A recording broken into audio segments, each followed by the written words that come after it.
How to uninstall the KB5121003 update from Windows 11. First, open Windows Settings and go to Windows Update. Click on Update History, then scroll down and select Uninstall Updates. Find KB5121003 and click Uninstall. When you see the warning, confirm the uninstall and wait for the process to complete. Once it finishes, restart your computer. Restarting is required. After restarting, go back to Windows Update.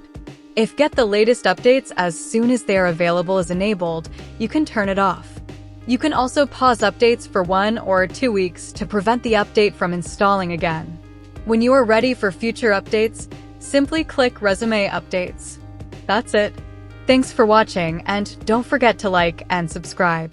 I want a place, I wanna be first. Work till it hurts, dehydrated thirst till I'm in a hearse. High ambitions and the right mind can take you so far. It's like you lived a few lifetimes. Take off from a break off from the weak minds. They can stay soft, you can change lives, you create thoughts, never waste time. You got one shot, you got one life.